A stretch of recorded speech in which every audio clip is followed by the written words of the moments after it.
Hey, retro gamers. Welcome to the very first episode of Smashing Bricks, a retro gaming podcast. I'm your host, Eddie Inzauto, and today we're going to go on a journey back in time to 1988 as we replay Super Mario Bros. 2.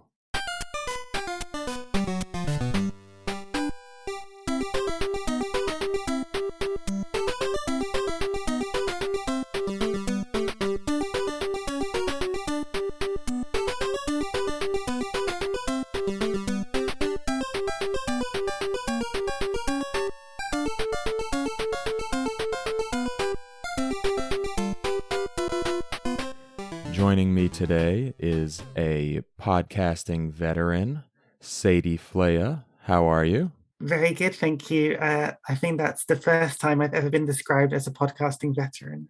Really? Oh, you're a legend. So Uh, Sadie is actually currently PR manager for Yu-Gi-Oh! For the EMEA region, but previously was the host of the Big Red Potion podcast, which you may have heard of if you're familiar with any of my work. But so we'll get to that. But tell me, Sadie, what is the EMEA region? I don't even know what that means. Neither do I. I'm trying to work it out as I go along. No, it's Europe, Middle East, and Africa. So yeah, I'm working these days for Konami. I started there 5 months ago, and I'm looking after the Yu-Gi-Oh games, both digital and tabletop. For those regions, which is incredibly exciting and awesome. And I get to do PR for Yu-Gi-Oh! That's ridiculous. It's so cool. Yeah, that is pretty cool. So you've transitioned over to the PR side of things when previously you were on the editorial side of things. You were the UK editor at Joystiq and a number of other smaller publications, and of course the Big Red Potion podcast. So tell me how that's been. Well, I was thinking about this the other day. So I think I've now been on the dark side, as we used to call PR, Yeah. back when we were on the light side, or when I was on the light side. I think I've now been for the same amount of time as I was writing about games. So I started writing about games in 2008. God, I'm old. And then 2015 was when I finished over at Joystiq. And I'd said it when I started in games, like I just want to be working in games. That was the big thing for me. So whilst I do miss writing about games, it's really awesome to still be working in games and to get to work on really awesome things like Sniper Elite or Yu-Gi-Oh! Or whatever. And yeah, I really couldn't be happier with where I've ended up. Awesome. So suffice it to say, you know your way around games from all kinds of different angles. Well, you'd like to think so, but let's see. Okay. So we're talking about Super Mario Bros. 2, which is a 1988 release for the Nintendo Entertainment System in the United States. And just to talk about a little bit of the history, because I think, as you said pre-show, we were talking a little bit, kind of our experience ties in a lot with the history of the game. So this was actually the first Mario game that was created specifically for the US audience because they had released a sequel to Super Mario Brothers in Japan that was designed for like the expert gamer on the Famicom Disk System. And it came to the US as sort of an idea for release. And Nintendo of America, specifically Howard Phillips, who used to be like the game master guy and play all the games that came in, was sort of taken aback, and he and Minoru Arakawa, the president of Nintendo of America, talked about it, and Arakawa decided that they didn't want to bring this game to the United States. So Nintendo had to figure out something different. Were you even aware of the original Super Mario Bros. 2 Japan from 1986 when you were younger? I had no idea about the actual Japanese Super Mario Brothers 2 at the time. I would have been 6 years old when Super Mario Brothers 2 came to the West. I think it may have even come to Europe a little bit later than North America. I'm not 100% sure about that. But I had no idea.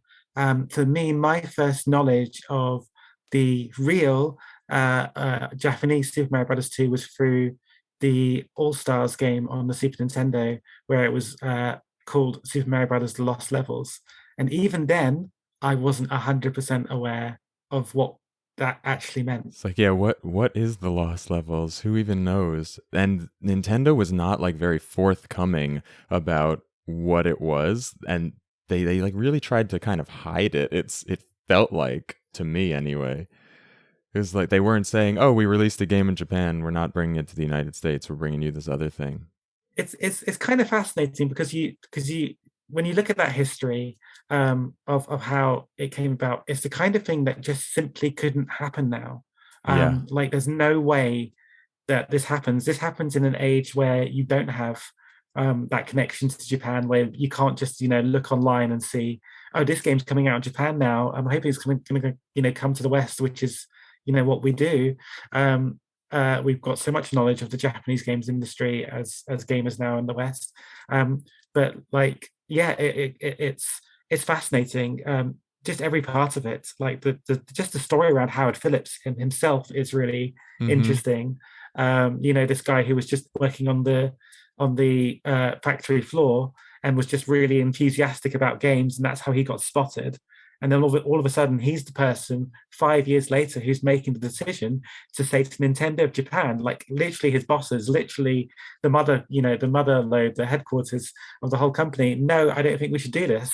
I don't Yeah. think we should release this game in America. It's crazy, especially when you factor in how much pressure there was to release a sequel to Super Mario Brothers. Like the original game is, I think it was like the best-selling game of pretty much all time at that point, right? Like it was ridiculous in terms of Oh how yeah, successful it was, and there absolutely. was all that pressure to make a sequel. It was huge, and I think part of it could have also been just Nintendo knowing that the video game industry at the time was sort of on thin ice because that we had just come off of a crash and they were really just first having an initial success at bringing video games back to the public market in a way that there was confidence in the product and the industry as something that was there to stay as opposed to a passing fad. So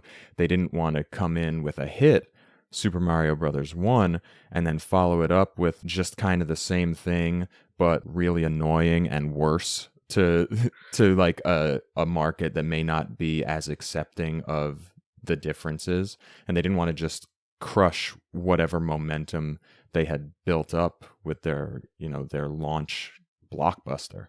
Absolutely, and I think so many times when you look at the history of Nintendo, you can see these crucial points where if it goes the wrong way, is that the end of the company as we know it? Is that like Nintendo receding into the background and fading from notoriety as a platform holder? And I think here, like, there's all the pressure from Sega. Sega are going full tilt with the Master System and Alex Kidd, and they feel they're in a strong position as well. They've got all these games lined up, and Nintendo has to make this sequel. And maybe if they don't get it right, maybe things change in that console war. And we know how that console war eventually ends. That console war eventually ends with Sega, you know, losing it. So I'm not saying like it all hinged on this, but it feels like it was important and momentous, and Nintendo had to get it right. Yeah, definitely. So, what did they do? As gamers over the long haul, it's become pretty common knowledge now that Super Mario Brothers 2, we're going to call, so what are we going to call this? Let's call Super Mario Brothers 2 from Japan Lost Levels, and we'll call Super Okay, Mario Brothers USA, which is actually the title of it in Japan. We'll call that Super Mario Brothers 2, just for clarity's sake. So, Super Mario Brothers 2 was originally a different game. It was Yume ooh, Kojo Doki Doki Panic. That was a Famicom Disk System game from 1987 in Japan. And what was it? So, what was it? You know, right? I mean, I do know. So, well, I mean, anyone who's played Super Mario Brothers 2 knows it, but Doki Doki Panic is famous for being a game that was essentially made by the Mario team, and kind of essentially began as a way of trying to translate the horizontal platforming of Mario and make it vertical. Yeah. And um, that was felt like it wasn't quite working and it needed a bit more. And then I don't know if you want to get into the stuff with Fuji Television and how that kind of germinated, because it is a really bizarre story the more you look into it and think about it. Yeah, so it was basically a prototype kind of developed in its early entirety by Kensuke Tanabe, but it was surrounding that verticality idea, and it needed some help, like you said, from Miyamoto to make it kind of more Mario like. And it was shelved for a little bit until Nintendo.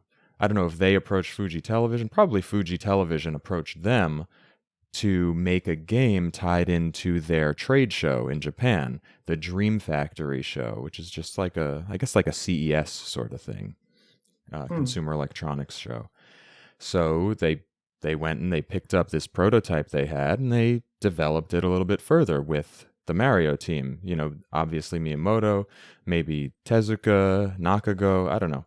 There was a small team. It was like 5 guys. So um, they just kind of made it basically a Mario game with the mascots from this trade show, and they developed it into what it was, and it was pretty much the same game as it is now, with a few changes, small but ultimately pretty significant. I guess the big difference is that everything is tying into the festival, right? To the Dream Factory show. Um, so you have these kind of Arabian Nights type characters, and that's kind of the actual motif of Doki Doki Panic. It's this family, I think, isn't it, of four characters.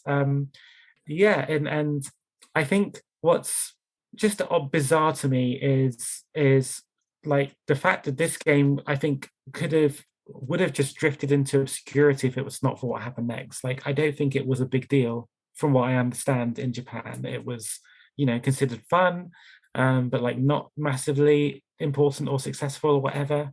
But I wonder if that's maybe that kind of made it perfect for Nintendo in that sense. Like, this was the perfect game that could be transitioned quietly into becoming Mario 2. I don't know. Yeah, I think you're absolutely right. A lot of games in the NES era, maybe not a lot, but there are there's a notable number in my memory of games that were specifically made to like tie into a product or an event or something like that, because that's Hmm. just they were like toys back then. That was sort of the Right. mindset for a lot of publishers or developers. But this was a product made by basically the A team at Nintendo, and it was their work. And the only thing that Fuji Television really owned out of it was the characters and like the not even the setting really, because it was just a made up setting, but it was the characters. Those were the mascots for the Dream Factory show. So at this point, when Nintendo of America needed something different from Super Mario Brothers, from excuse me, the Lost Levels, um, this was perfect. They're like, let's just, it was designed, to be a Mario game in its infancy and was only converted to this Dream Factory thing afterward. Let's turn it back into a Mario game. So they did. They made some changes. And then this is something I heard, but I couldn't confirm, was that it was sent to the United States with a letter, and this just warms my heart. If we replace the four characters with Mario, Luigi, Toad, and Peach, will the American children be happy? Aw. I've seen that same thing. It was in a there's a really good video if people want to go on YouTube and read about this history by the gaming historian. Oh, yeah. Um, yeah, and like that he mentioned that note, which I think is incredible, and just the fact that these games were being sent across by, of course they were by mail, just to see, can we release this in America. It's such a strange scenario. I guess the other thing to kind of mention that's important is, I don't know, like, did you, when the Lost Levels came out in Super Mario All Stars for the Super Nintendo, did you play it? Had you played it? Sort of like, I think it's like early 90s that it came out to I don't Super know if Nintendo. I don't know if play is the right word. I smashed up against it for a little bit. Like I It's bounced off really of it for a difficult. while. It's really tricky. I think I've completed it once, um, Wow. and yeah, like I was very proud of myself. But like, yeah, it was inherently designed to be um, much harder than Super Mario. That was the MO of the game, was to be much harder than Super Mario Brothers. It Hmm. was the I think it's what they felt that people wanted, is what they felt the fans wanted in Japan, and ultimately so it proved in Japan, right? Like, Super Mario Brothers: The Lost Levels was a success in Yeah, Japan. sold Um, 2.5 million copies. It's crazy. it is crazy. But for a Western audience, it was clearly too difficult, or clearly not what um, they felt would sell. With I like to use that phrase, the kids of America. Yeah. And it's interesting because there is this kind of low key idea that Japanese games have in general been a bit harder than Western games. Um, but I feel like a lot of it sort of kind of stems actually from this, and this kind of perception that actually germinates from the lore of Super Mario Brothers 2. Um, so Yeah. yeah, like it's really interesting to me. It's funny too that when we did finally get the lost levels, that was actually easier than the original Famicom Disk Well, System game. exactly. Because I revisited both on emulator, and geez, Lost Levels is ridiculous on the Famicom Disk System. Yeah, I don't think I would be able to beat it on the original Famicom system. I yeah, even Super Mario Brothers 2 is an easier version of Doki Doki Panic. Mm, So, it's they clearly, I don't know, don't want to say they didn't think much of us, but they clearly felt that, like, Americans and Europeans needed a little bit more assistance with playing these games. yeah. So, after Super Mario Brothers 2 was sent over here and Nintendo of America said, yes, we accept this for America, it was released in 1988. It went on to be the cover story of the fledgling Nintendo Power magazine, issue Mhm. volume number 1. It was fully featured there, and that was sent out for free to I don't know how many little kids who were in the Nintendo Fun Club news. I think Um, it's something like 60,000 issues were sent out across America, if I remember. Amazing. Did you have that over there? Was that a thing? I don't think we had Nintendo Power. I think we might have had like a Nintendo magazine, but not Nintendo Power. Oh, okay. Well, I might be okay. wrong. Yeah. Sorry, but other listeners who know better, but I don't remember it personally. If she's wrong, send us a letter.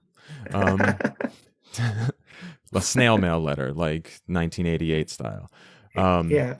so being on Nintendo Power, in Nintendo Power, that was like a huge marketing push. And actually, everything around this time became very Super Mario Brothers 2 centric as far as um like the Super Mario Brothers Super Show, the lunch boxes, the Mm, stickers. A lot of the imagery was Super Mario Brothers 2 ish, and they kind of moved on from the original Super Mario Brothers sort of imagery largely. But then 1988, there was also like, as there typically is, there as we just experienced this and last year, I guess, there was a chip shortage in 1988, which made the game kind of hard to find, which I feel like I may have experienced because did you think that Super Mario Brothers 2 was around as much as the other Mario games when you were younger, or did you feel like it was rare-ish in your I childhood felt like memory? I was super excited when a friend had a copy of Super Mario Brothers 2. To me, that was like, oh my God, you've got Super Mario Brothers 2. And I don't think I could have understood it beyond that. But to me, definitely, it felt like a exciting luxury if someone had it. So Mm. there was, I think there must have been some, you know, youthful interpretation of what was going on at the time. Yeah, yeah, just kind of a sense of it not being a game that you see in someone's library Yeah, very often. exactly. Yeah, same here. All right. So what about the game itself? How did it change from Doki Doki Panic? Well, I mean, we talked about the characters, right? That's Yep. a big change. I think, and one of the I probably most major changes in the original Doki Doki Panic, you had to complete the game with all four characters to actually beat it, and it Yeah. had this kind of um, very different save progression system. Well, not progression. I don't even know what to call it, a save progression system. But basically, as you went through the game, you would see these like timelines of like or maps of how far each character had got through, their bit. So um you basically, yeah, you have to beat the game with all four characters. In Super Mario Brothers 2, you can change your characters between levels, and play and just complete in that one run, which completely changes the game because then becomes a bit more strategic in terms of, am I going to use Princess Peach for one level? Am I going to use Luigi for another level? So that to me is like a massive change, which is a very good quality of life change. Yeah. Alternatively, am I never going to use Luigi? That's a choice. And that What may be a choice that I made. I never used Toadstool. I didn't, or Toad. I guess I didn't see the point of Toad. Oh, really? I love Toad's my go-to character. Ah, this is Oh, going to be great when we get to this a little bit further. So what else? So the original game, although it had this requirement that you had to beat it with all four characters, it also had the save feature, which you mentioned, because yes. it was a Famicom Disk System game, which had that functionality, but it also had infinite continues. Mm, So it was like, giving with one hand, taking with the other. yes. Um, Whereas I think so is it in Mario 2 you have two continues, and that's it. Then you're done. two continues exactly in the original for NES. I see. Yes. Yeah, Whereas like if you like me going back to All Stars as I've done recently to play it, you can just save and continue to your heart's content, which makes it a lot easier. amazing. What other changes? A lot of the superficial things change, obviously beyond the characters. So some things from Doki Doki Panic that are tying to the Fuji Television Dream Factory trade show, like masks and various characters beyond the four playable characters, and I think other things.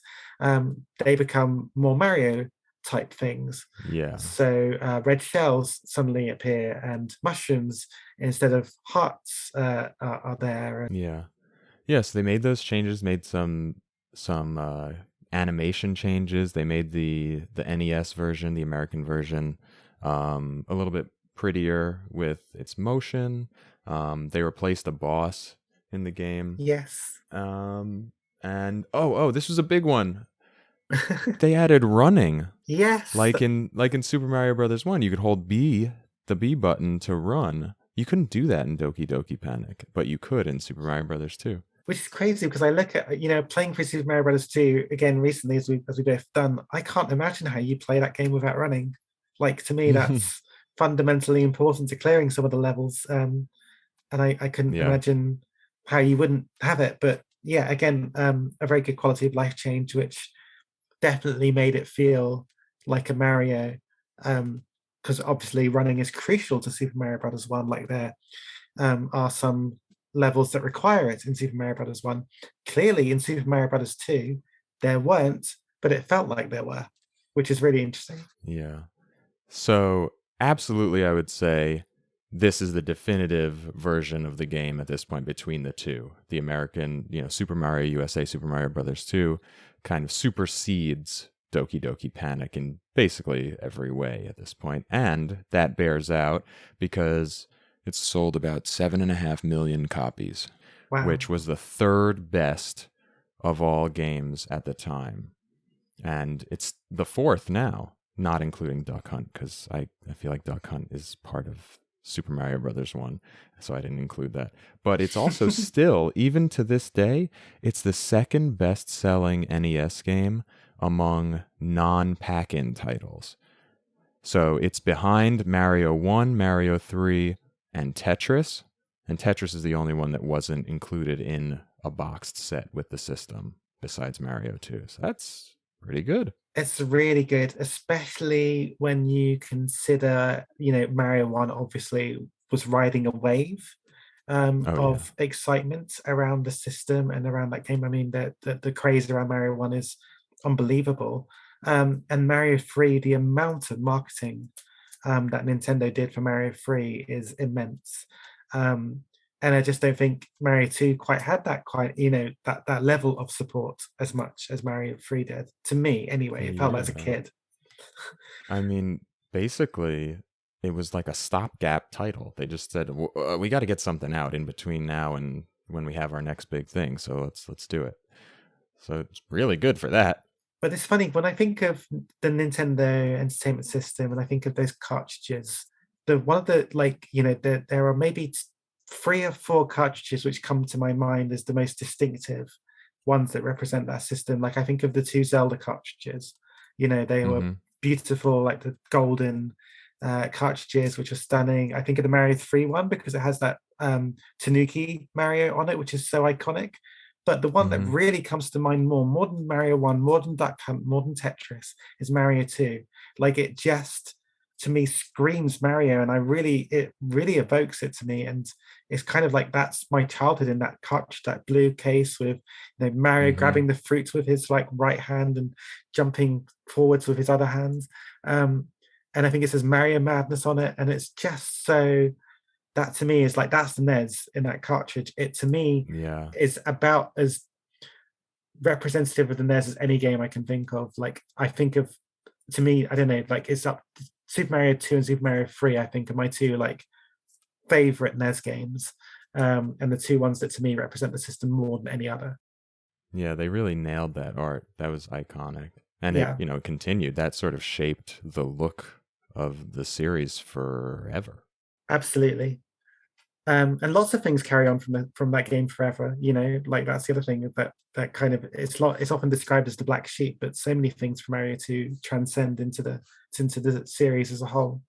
Yeah, I think that sentiment only arose much later Mm, when we discovered that, which actually is next on our list here is so Super Mario Brothers USA was released in 1992 in Japan. yeah, but it's also surreally a game they've already played because it's Doki Doki Panic. Yeah, It's that's true too. they're getting the same game twice over there. It's so Yeah. weird. And then just a year later, finally, for all regions, Super Mario All Stars on the Super Nintendo included 1, 2, 3, and Lost Levels. So now we have all the games from all the regions all in one place, all updated and kind of made consistent with one another. Really beautifully remastered as well. Like, oh, Yeah, absolutely. And that's really where the sentiment I have to think this that this moment when we discovered what Super Mario 2 isn't the original Super Mario 2, that's where the sentiment began like, oh, this is not the real Super Mario. This is a black sheep. This is a different weird game. Blah, blah. Because I don't think, at least for me anyway, as a kid, like, because it was different, that didn't say that it wasn't part of the Super Mario series. Like, they just make different games. That's what they did. Like, the games didn't have to be identical to be part of the same series. That's just how it was then. so I think for me it felt more like the black sheep when I was like a teenager, and by the time like we'd learnt the truth about the Mario Yeah. games, and you get to Super Mario World, and that feels like it very much feels like a continuation of Super Mario 3. And then you get to Super Mario Yeah. 64, and that feels like it's the continuation of Super Mario World. And so you're like, okay, so this is the Mario that we all know. He runs around, he jumps on, up and hits blocks, and that's Mario. But then as I've gone older and you've seen the Mario series transform so much, like the next game is Sunshine. That's the real black sheep of the bunch. Yeah. That's the one where it's like, what the heck's going on there? But then you look at the ones beyond, like All Star, sorry, not All Stars, Super Mario 3D World, and Super Mario Galaxy, and even now Super Mario Odyssey. These are all really different games. They're all very, very different mechanics. Like the hat mechanic of Super Mario Odyssey is like nothing from the other games. It's just completely new.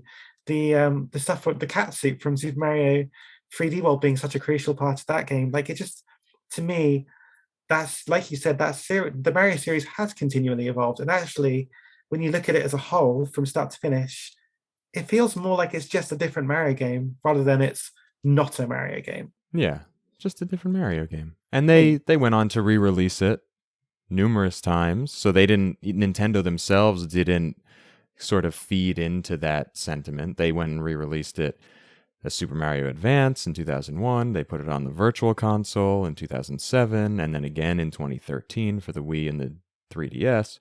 And then they put it on the NES Classic console and then Switch Online 2 years ago. So Nintendo is behind it. We should be behind it, right? It's Mario. it is Mario, and maybe this is jumping ahead. I would argue it's also one of the better Marios. I would just Okay. put that out there. I won't disagree yet, maybe. I don't know. We'll see. Let's see.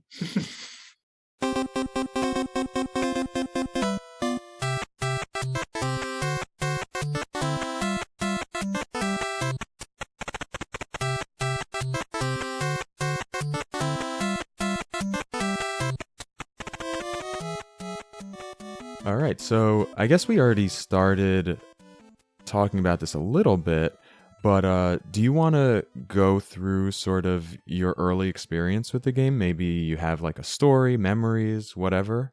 Totally. Like it's very, very fixed in my brain Perfect. how I approach this game. So this is, I think, going to be very different to your experiences because gaming was very different between the UK and the USA at this point. But at this point in time, we're talking like late 80s. I was playing mostly on my Amiga. So for people who aren't familiar, who may be from America, the Amiga is essentially like a kind of hybrid of a personal computer and a game system. We had these kind of things in the UK, like the BBC Micro and the Commodore 64 and the Amiga, where a bit like the Famicom, you use discs to play games off. And the Amiga for me was where I kind of picked up gaming. That's where I really learned to play games. And I was playing games like Bubble Bobble on it and Rainbow Islands, but also more obscure games that you'll never have heard of, Eddie. Things like Carve Up. You'll have never have heard of Carve Up. You'll have probably never heard of Cloud Kingdoms and a whole bunch of these kind of smaller British games, which really sort of shaped my learning of games and platforming. So I guess my lead into this is that I wasn't really a console gamer yet. Mm. And then I remember going off to America when I was about 7 or 8 years old. So this is like 1990. I'm a couple of years behind now, if you think about it. And my cousin has a NES, and that NES has Super Mario 2 on it. And I am intoxicated by this game. Like I played a bit of Mario Brothers 1 because everyone had by this point. But actually I probably played more of Guyana Sisters, which was a knockoff of it on the Amiga. Which you may actually have heard. I don't know if you have you heard of Guyana Sisters, Eddie? Yeah. Yeah, Yeah. I know a little bit about it. So it's a complete knockoff. It was blatant as anything. And in fact it's come back recently as a sort of beloved franchise being brought back. Very different to how it was before. But anyway, I I, I then go to my cousin in America, in California, and see this NES with Super Mario Bros. 2, and then I fall in love with it, and I discover I have a friend at home who has a NES with Super Mario Bros. 2. We are playing it all the time because it's completely, I don't know how to describe it, like it's not the controller, it's I think it's the graphical look. To me, like Amiga games looked one way, and they were very kind of, I don't know, um they were fine, but there's something about the NES which just felt like this is gaming. This feels more right. And Super Mario Bros. 2 was like nothing I'd played. You know, and and I just remember being completely drawn into Nintendo by that game. And then I discovered Super Mario Bros. 3, and I realized I love that even more. But that's kind of jumping ahead. So my initial experience to me was like actually in many ways Super Mario Bros. 2, beyond like a few bits and pieces here and there, like Super Mario Brothers, playing at a friend and things like that. Like Super Mario Bros. 2 was actually for me my real introduction to Nintendo. Very cool. So did you think, maybe we'll get to this in a little bit. I guess I'll tell you my sort of perspective. I I think I'm slightly a year or two younger than you. So we had a Nintendo Entertainment System, and I Mm. distinctly remember Super Mario Brothers and Duck Hunt being a game that I played when I was very small. And my dad would actually, this is the only video game I've ever seen my father play, would play it with his friend David in our living room. We have pictures of it. And that was like, it was Mario. It was amazing. It was new. It was something different. And I was super into it. I had maybe a couple of other games, not a big collection, but I had two friends who each had very large Nintendo game collections. And I experienced this game via their collections of games, and I would borrow Super Mario Brothers 2 from either or at different times. And I thought, again, like you said, the artwork was huge as a kid for me. That was like the big difference, and what made the world feel more tangible. Because Super Mario Brothers 1 was very bleep bloopy. It was like, it was very Yes. pixelated. It was like a computery thing. Super Mario Brothers 2 was a cartoon, right? And Yeah. then it actually became, the basis for the cartoon. I don't know if you had the cartoon. We had the cartoon. I Oh, watched we it did all the have the time. cartoon. Love the cartoon. Yeah, and it all tied in together too. And I probably didn't play it right away either. I probably played it only once the cartoon was out. So for Right. me, it was a unified media experience of Mario. And Super Mario Brothers 2 was just very cool. Like, it was so adventurous. It was different, and there was just a lot to it. It felt like a fleshed out world was basically the sense that I got from it. But I also thought that it was very hard. As a kid, I could Mm. not achieve in Super Mario Brothers 2. I definitely found it very hard. The other game that we would also play a lot of at that time was Zelda 2. Oh Um, God. and Zelda 2 was impossible. I remember playing Literally. that with my I mean it was, I remember playing that with my friend Oliver and just like not really feeling like we ever made any progress, but oh look, it's fun. You get to go down this like cave and, you know, shoot some whatever it was with a laser sword or whatever. Yeah. And thinking that was fun. But anyway, to answer your question, yes, it was bloody hard. It was really hard, really difficult. I think for the longest time, perhaps even up until a couple of years ago, I never passed World 6, the second desert world. It was impossible to get Right. past that. And when I was younger, I died off much earlier, I'm sure. I definitely only beat it on All Stars. That was the only way I could beat it. Yeah, when they kind of made it a little bit easier. And we'll talk about the Yes. differences there too. Um, Mm. Actually, let's talk about the game. Let's jump right into kind of fleshing out what the game is, and then go into this particular replay. So we've already talked about how it was kind of a milestone in changing the direction of the series, and perhaps video Yes. games in general. And I think that stems from its main design concept, which is the verticality and the openness of it. So we already talked about how this was the first Mario game to not just go left to right, but Mm. focus on up and down. But it also went back, right to left. It was just like an open design. And it had doors for the first time that could lead Mm. you from one area to another. You could take different paths through a level from the beginning to the end. You don't have to go a prescribed route. You could go through door A and come out at door C, or go through door B and come out somewhere else later at door D, and end up at final destination E, and having skipped around the other path. And that's not uncommon in the game. No, and I think what you're saying in terms of sort of doesn't get as much credit as what it maybe deserves for what it advances. And I think a lot of the advancements are things that you can point to other games before it doing, but Yeah. Mario 2 kind of bringing them together into this one game. So, you can see bits of, I guess Mario Brothers 1 in there, obviously, but you can see bits of Zelda in there. Hmm. You can see bits of Zelda 2 in there. You can see bits of, any number of, I imagine, games. You know, the verticality obviously like was something that became its own game in the Ice Climber series. So you know, it's I've always been very big about verticality. I always think it's an underrated thing in games. Um, you know, like one of my favorite games to ever talk about is Dark Souls, and Hmm. Dark Souls is the entire success of Dark Souls. I know, cliche, we're talking about Dark Souls together on a podcast, but like Dark Souls, the success of Dark Souls is because of its verticality, and so many games don't get verticality right. Yeah, You know, and here's one which got it really, really right. And it's not just because it's doing clever things with it, but the actual like spectacle of it, like the fact that you go up into the clouds. You know, that's what you're doing in the verticality. You get this beanstalk and you go up into the clouds, and suddenly you're in a cloud level. That's awesome. That's so much fun. And you know, yeah, it's no surprise that that's something that extended through into Super Mario Brothers 3. It's extended through into Super Mario World. It's really clever. It just showed a bit of a, how to put it, like thinking out of the box from that team. And I think, you know, when you look at the history, like we discussed, I think a lot of that game they were kind of challenged to like think outside of the box, and it really does show in Mario for 2, sure. 100%.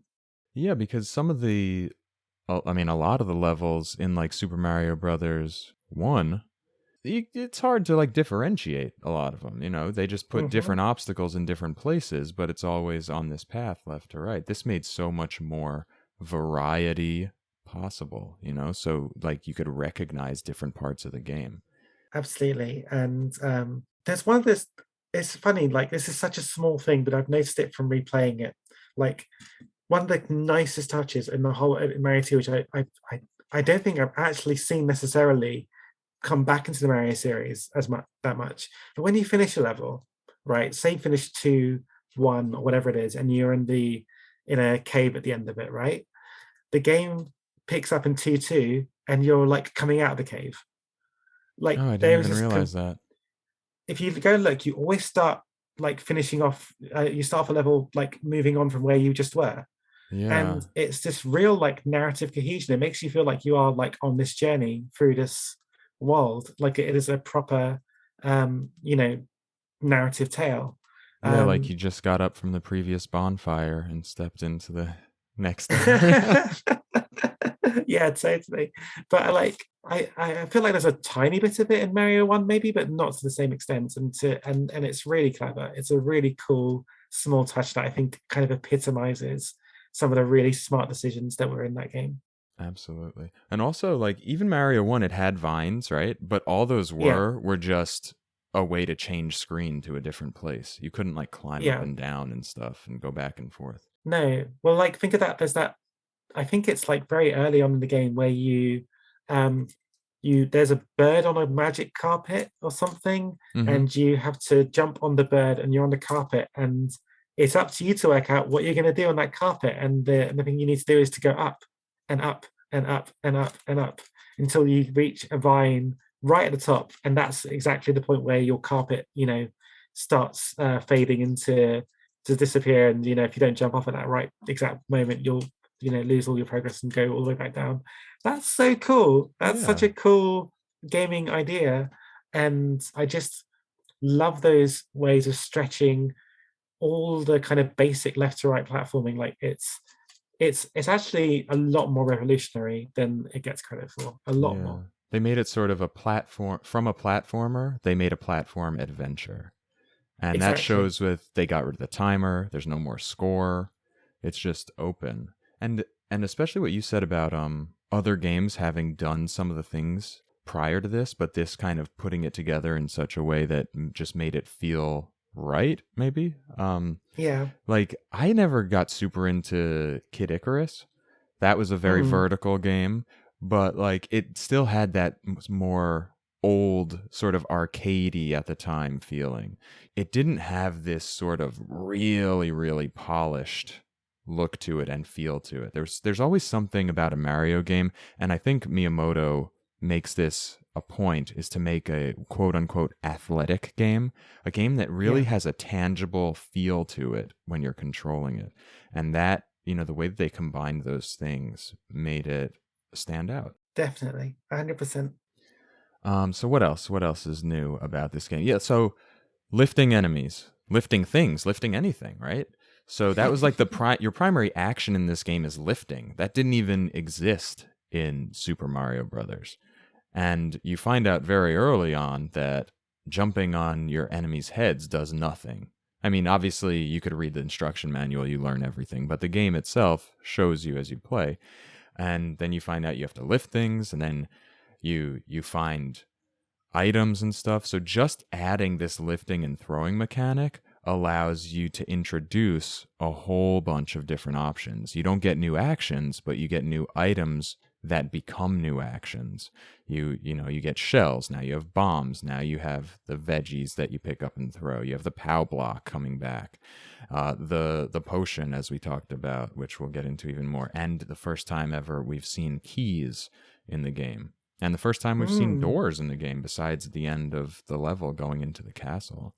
Yeah, isn't it funny? Like I never really picked up until much later that, the key mechanic, which is massive in Super Mario World, like it's a Mm-hmm. huge part of Super Mario World, is from Super Mario 2.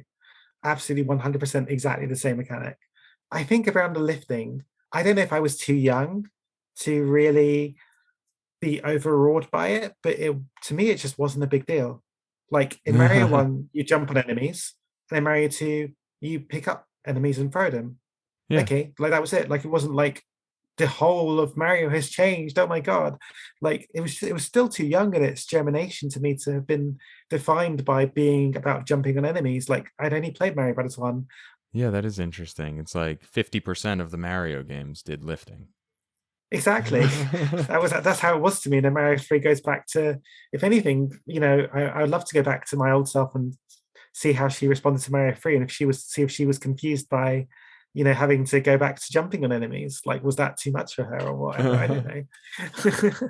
So, another thing that we didn't see in Mario 3, and we didn't see for a very long time, is asymmetric characters. We're choosing from 4 different characters that have different Mm. attributes in 3 to 4 categories. One that they don't even mention, but that I always feel is super important to my own play.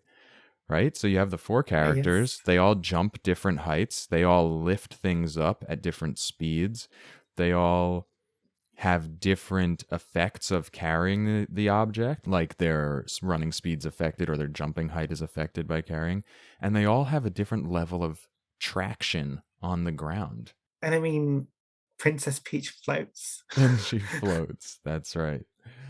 I remember using her a lot as a kid because like I would encounter a part and I'm like, oh, I just can't do this. I gotta be princess and just float by it. Well, so I always played as Princess Peach, and there are two reasons for that. One, the floating. Like, why would you not have the floating? That's like, to me, is like, you have all these characters you have, they can jump a bit higher or they can run a bit quicker, but she floats. Like, she's got a superpower, she floats. Why would you not pick the one with the superpower? Um, but also, um, you got to play as a girl. Mm. Like, this was there weren't many games that let you play as girls back then. And as someone who was very much beginning to become more and more aware of their own gender dysphoria at that point, um, getting to play as a girl was pretty huge to me. And I definitely noticed it at that age, and was very noticing of it not being there in Super Mario Brothers 3, Oh. and in World. And being sad that you can play as Princess Peach, and being very excited when you could go and play Princess Peach in Mario Kart. So that would, I'm sure, for a lot of little girls out there, that really was a big deal for them. Gaming was very much, and still very much is, a boy's thing, a man's thing, um, that is too kind of skewed and too dominated by one of the genders, in my view. And I think in general, I think that's just a kind of objective factor to actually. Yeah. Yeah. And so it was super exciting to be able to play as a girl. And it was a real surprise, especially when you look at the plot of all the Mario games up until that point, and looking, even the modern ones, it's all about, the hero saving the princess. In this one, you got to play the princess, and she was awesome. So that's like And she was so like the cool. best. She was the best. She was the best. Yeah.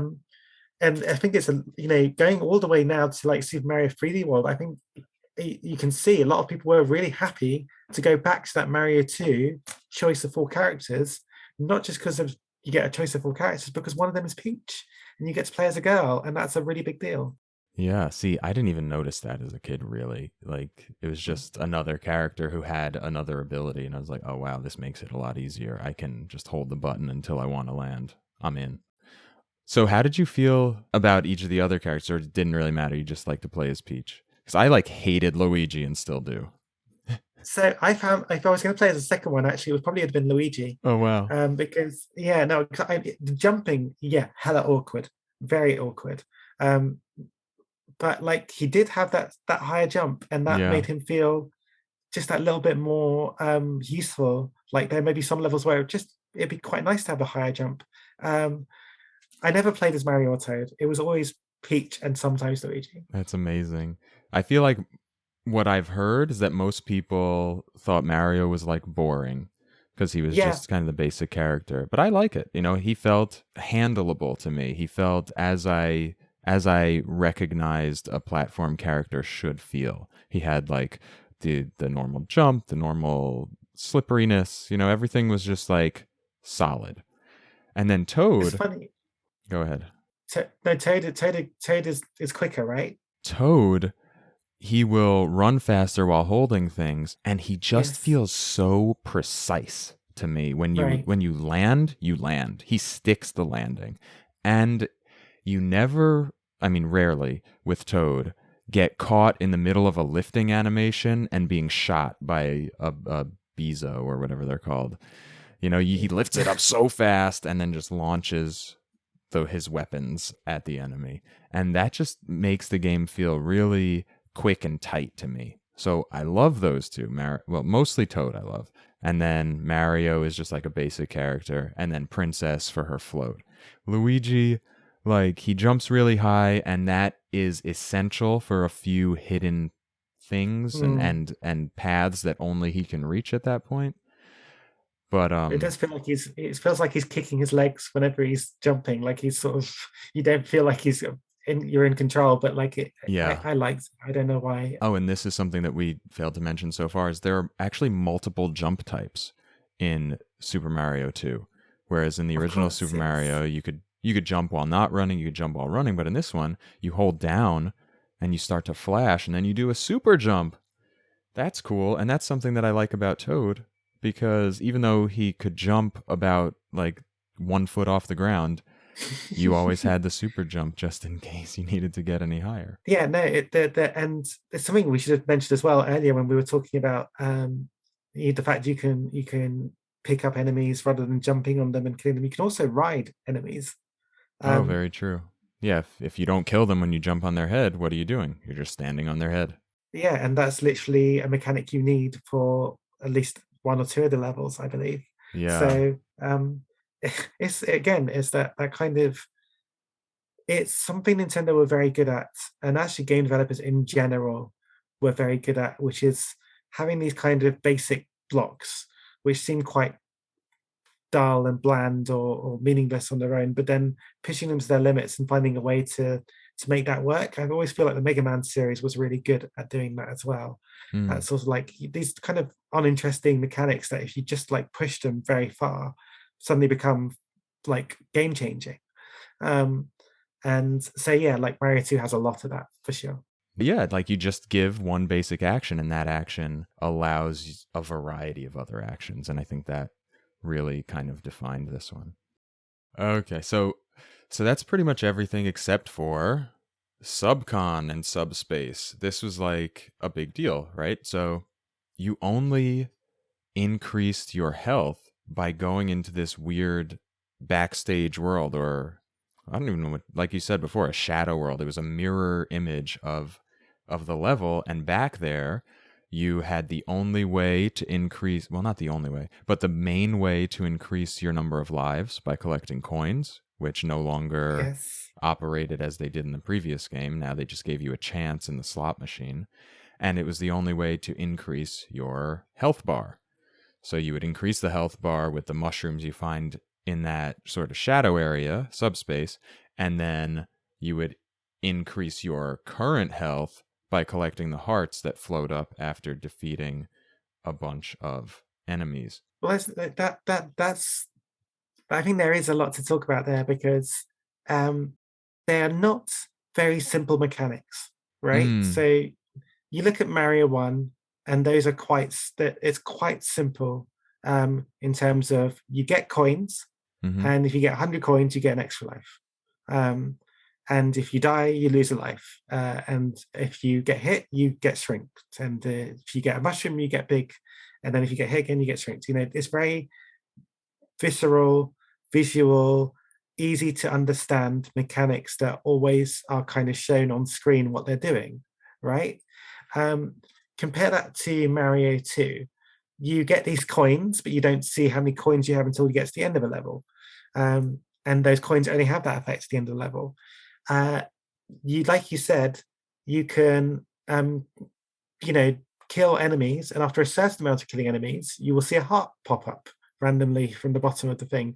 But there's no indicator of how many enemies you need to kill for that to happen. It's just after you kill a certain amount. I actually don't even know, off the top of my head, how many you have to kill. But it's weird because, like, if you kill the same enemy by walking back and forth and making it respawn, I don't think it counts. It's very interesting, and because it doesn't have that counter, you can't like really use it to your advantage strategically. Right, and the same for the superstar. You can collect those cherries, Mm-hmm. and after you get a certain amount of cherries, a superstar will pop out of the bottom, and you can become invincible, like in Mario 1. But again, you would have to tell me how many cherries I would need to get to make that happen. Mm-hmm. I don't know. It's 5. Um, there you go. There you go. I literally had no idea. I would just be like, I need to get some cherries, and hopefully that will happen. And uh, often these hearts, these stars or whatever, could be at a point of the screen which you couldn't access because there was a wall. That Yeah, happened to me just playing recently several times. that happens a Um, lot. That's the worst yeah, part about it. it's not super smart design actually. It's one of my favorite games of all time is Rainbow Islands, which I talked a lot about on Big Red Potion. And my point was, in Rainbow Islands there are all these kind of hidden things in the code. Like, if you pick up a crystal at a certain point, that will mean something later down the line. And once you get, you clear, I don't know, you get enough crystals or whatever. I think it's you get a certain item or you get another item, and it's all these things which are not shown on screen but are happening in the code. And there's a bit of that. It's not to the same extent, but there's just this feeling of Mario 2, like there's stuff going on which is not being told to the player. And I kind of like it and also kind of find it weird. It doesn't feel like Mario to me, is I guess actually how I would describe it. Like, that's not a Mario thing. Mario doesn't not tell you what's going on, except for Mario 2. Hmm. Yeah, interesting. Right? I mean, that there is obviously stuff that is kept like hidden in Mario 3, but those are deliberately like secrets, and same for any of the future Mario games. But this isn't a secret. This is a mechanic which is not explained properly, and you learn by doing.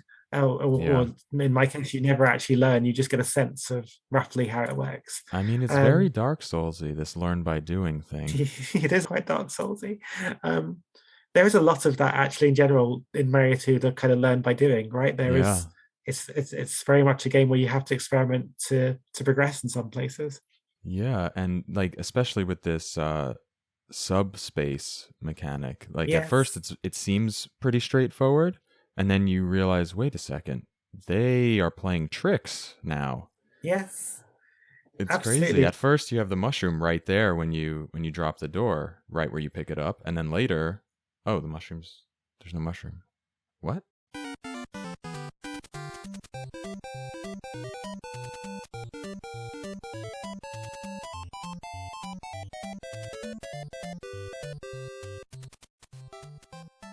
So the music in this game is completely different from what we know from the previous game. What kind of music do we have in this game?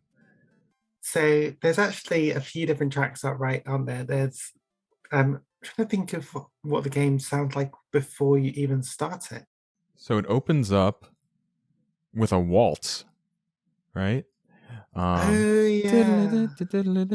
I'll actually play it right here.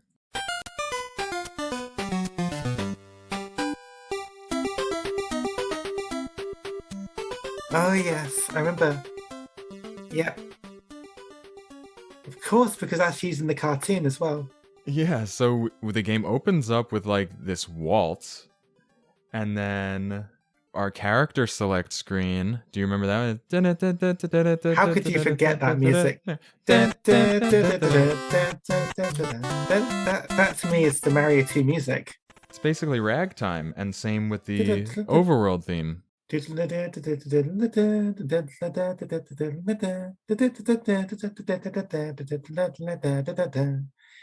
there's definitely like a feel of like a thematic to the music, like you said, that kind of ragtime. Like I can almost want to click my fingers to bits of it because they are Yeah. reminding me of like jazz and ragtime and things. It's like Like the whole honky tonk almost too. there's a bit where it's like like it's using some kind of like very very quick. It's like jazz hands.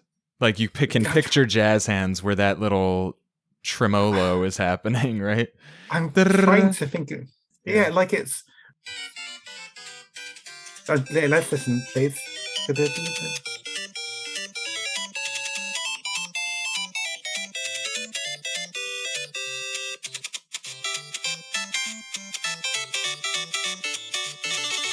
There it That's is. it. That's it. That is it. That to me is amazing. You can picture that being played like properly. Like you can almost hear it as a real bit of, non-electronic music. It's incredible. The stuff they could do with the NES chiptune is insane. Yeah. I actually think it's probably the biggest achievement of that like generation of consoles. Like you look, but listen back to in particular, and it's obvious example, the Mega Man, music, Mega Man 2, Mega Oh Man my 3. god. Epic. It's incredible. Like the things they could do, like the just by quickly placing notes together, like cutting into notes, um, stunning. If they felt like proper, then they still do feel like proper pieces of music. I don't feel when I hear like them being performed by orchestras or by bands, whatever, like it's any different to hearing the electronic versions. It's like that's how I imagined it in my head. That's how good it was. And you have that with the Mario 2 Overworld theme in particular, because it's got those touches. Like I want to click my fingers along to it. It feels like something that is very, I don't know how to describe it, tangible, 100% tangible, yes. It is one of the most sing-alongable tunes of all the Mario games to me. Yes. And the amazing thing is it's the only song for the above ground game. The entire game, whenever you're above ground, same song. And then there's one for whenever you're underground, which is totally different, by the way. Right? You remember that one? Yes. There we go. Go on, let's let to it.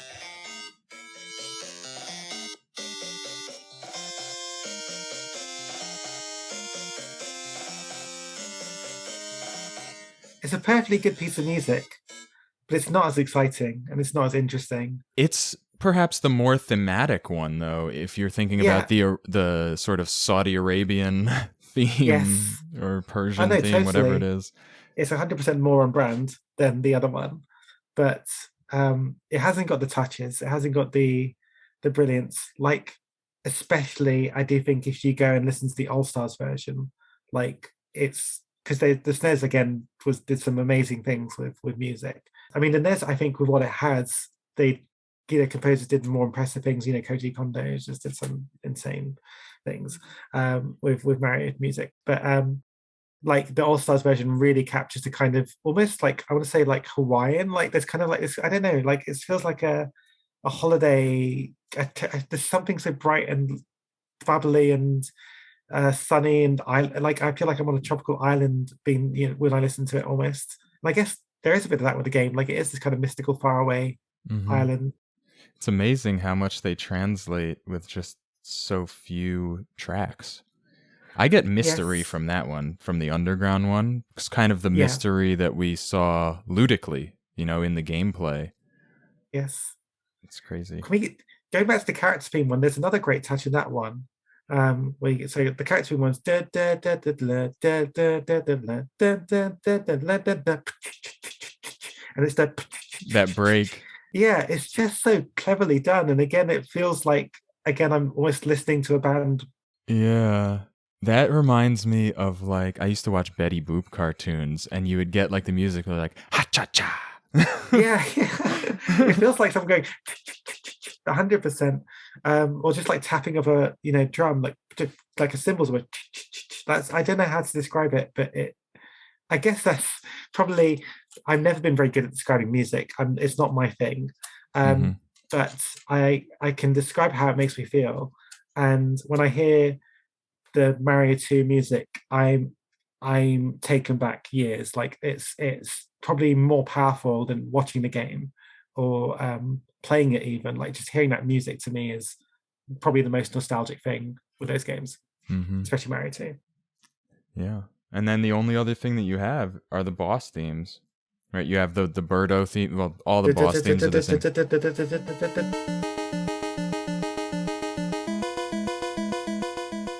Yeah, that just gets you anxious, like something is Yeah. about to happen.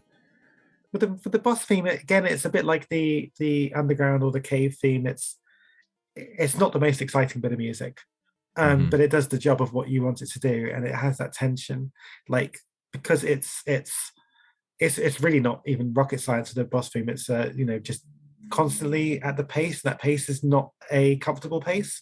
Yeah. It feels very like someone's poking you on your shoulder, like you got to get on with it now, or you're going to die. Like Yeah. it's very very simple and effective.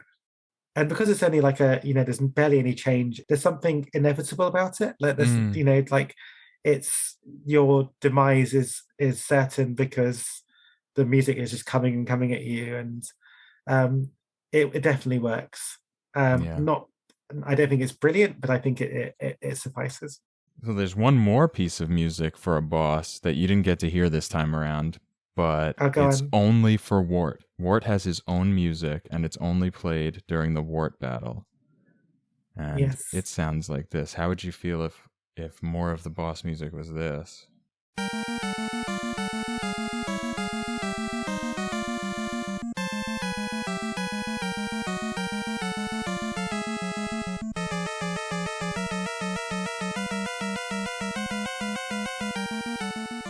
That's excellent. I've forgotten that music completely. That is That's terrifying. fantastic, right? It's brilliant. But I have news for you. You forgot one other bit of music yourself, actually. I'm going to play it for you. See if I can. The I ending. don't think I can. The ending theme, yeah. The lullaby. Da, da, da, da, da, da, da, da, da, da. Da, da, da, da, da, da, da, da, da, da, da, da, da. Yeah, it is that. That's when This is what. Mario's sleeping. Yes, that's what I'm thinking of. Da, da, da, Yeah, da, that's really da, da, nice. da. Da, da, da, da, da, da, da. It's cute. And that's again, I hear that bit of music and I think of Mario too, very much so. Yeah. It's amazing how different it all is from what we had before. It really kind of, even musically, influenced a lot of the later games. Definitely. There's something special, like I'm hammering this point home. There's something special about NES music that I don't think even the wonderful orchestral music of Super Mario Galaxy can quite compete with. Um, it's just special, and that one theme, that overall theme it's so good. It is so good in Mario 2. Really, really good. Yeah, definitely.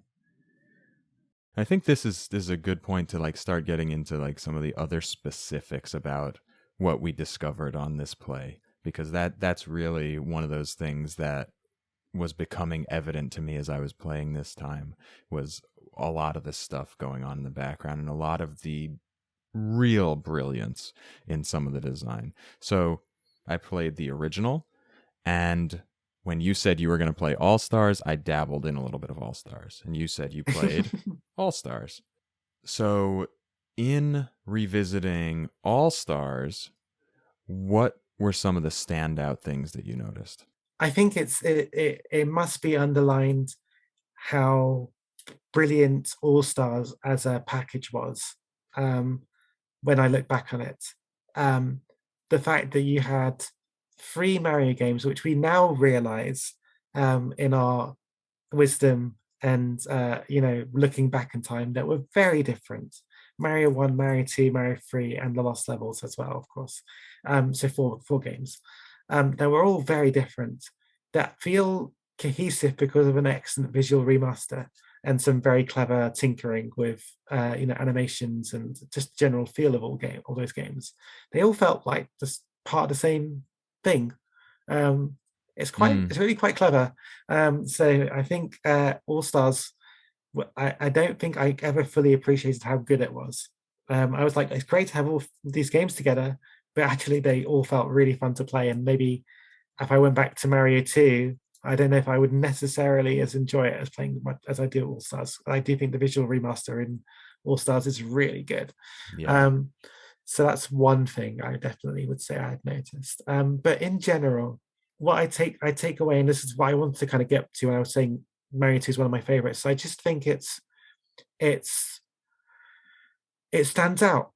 That would be my big sort of take home message on Mario 2 is that it stands out. Did you jump into each of the games in this revisitation, or did you just focus on 2?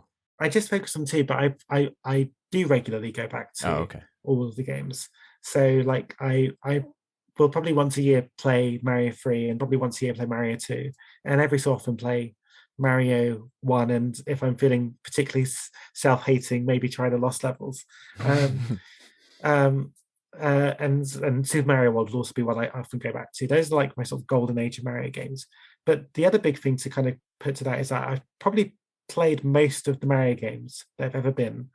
A lot of those games are, to me, good, but do I remember them as vividly and as fondly as I do Mario 2? I can't work out if there's personal biases here, if there's like if what's at play, but for some reason Super Mario 2 feels so stand out to me in the series. And that's really what I was left with after playing it. It's like this is definitely an individual Mario game. This does not feel like any of the other Marios, and I kind of love it for that. So tell me more about like what you felt and thoughts as you were playing through, Mario 2, and then there's like proper old school Mario 2. I discovered that I think that it is at times a masterpiece. It's better than I thought in some ways, and in some ways it's, as I remember. But so let's do this. I had the thought to just kind of run through stage 1-1 and take specific note of it from a design perspective, and the whole world 1 in general, but specifically 1-1. So if you never touch the instruction manual, if you just jumped into this game, let's see what you experience. So you're immediately opening, so you choose your character, right? Then Yes. you fall out of the sky, out of a door. You're falling down, and you're going to land somewhere, right? Maybe you're going to experience the screen wrapping at this point, right? So you're experiencing the verticality immediately because it's happening to you. You're scrolling from top screen to bottom screen. You don't even have to input anything. And now if you do press right or left, you're going to experience wrapping around the screen. And if you don't, you're going to land on that initial top pillar. And if you're there, you're just in the middle of sort of black space. So what you think to do as a player of video games at this point is maybe you jump right and you're going to land on something to the right. And at that point, you cross the right side of the screen and come out of the left, and then you go down another screen and you land on another platform where there's an enemy. So what do? You jump on it. Oh, it didn't die. Now I'm standing on its head. What do I do? Oh, let me try the only other button. I've lifted the enemy. Oh my goodness. Now what?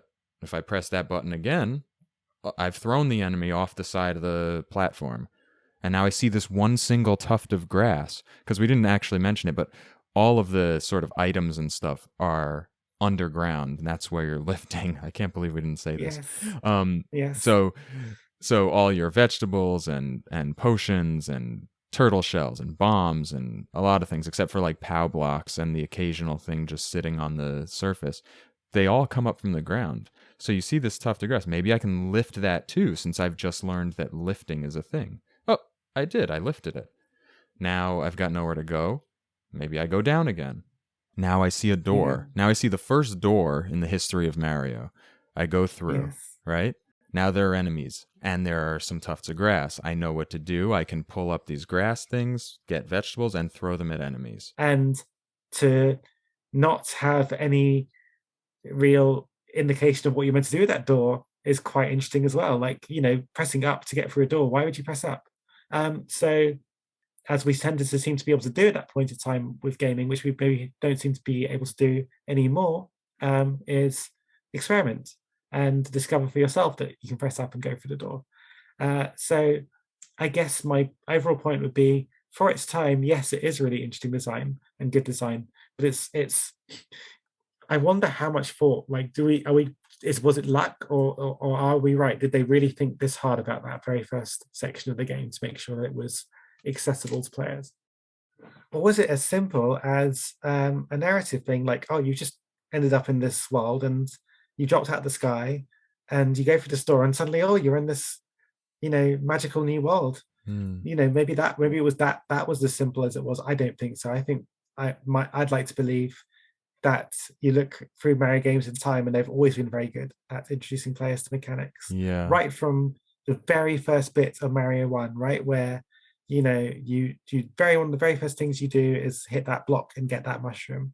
So I do believe it probably was intentional, but who knows? And it's really interesting to try and work out whether it was or wasn't. I don't know. Yeah, I've got to I can imagine them sitting there thinking, how do we let them know that we can go up and down? Well, that's another thing I hadn't even thought about. Yes, that does show you that you can go up and down. Yeah, that's true. Not just that you can go up and down, but how going up and down actually works, how the transition looks. Yeah. It gets you used to it. I wish we had Miyamoto and Tanabe here. That would make this so much easier. Would they tell the truth? Would they be like, of course it was, like, yeah, like we designed it definitely to do that. I think can't imagine Miyamoto's ever lied once in his life, to be honest. well, he's too pure. But I'm sure they definitely, obviously, clearly fought very hard about these kind of things. And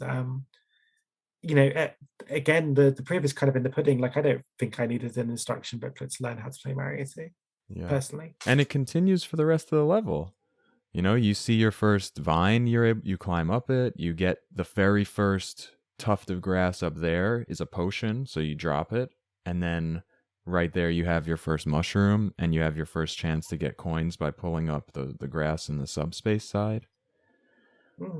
By the time you get down and you pick up the POW block, you've killed enough enemies to make a heart show up.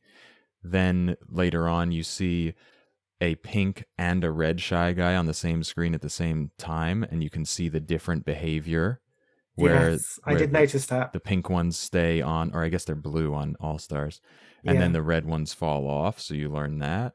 Then you find all the items in a row. You find a 1-up, a bomb, and a shell, just kind of like all in a row. Then there's some more cherries, and a star floats up. Then you find a stopwatch. Yes. It's like all these things are in World 1. Yeah, each thing is there like when you need it. And when you find the stopwatch, there's actually a ninja, which is an enemy that jumps up and down in one place. So the stopwatch is actually placed near an enemy that you might think a stopwatch is useful for, because he's a platform to get up to the ledge that's right next to it.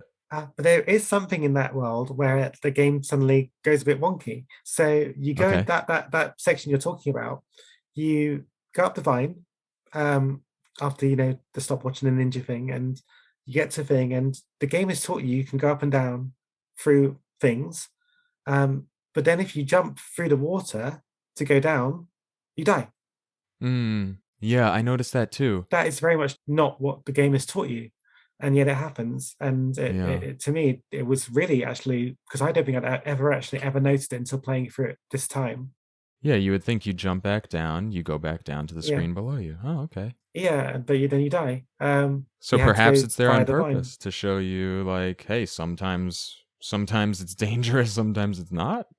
Or is it a mistake? I don't know because it doesn't. It's not something I think I've seen come up again in my playthrough. Like it's, I just don't know, but I can't think of another situation that's allegorical to it. Yeah, Um, a it's specifically odd. vertical level where falling back down makes you die.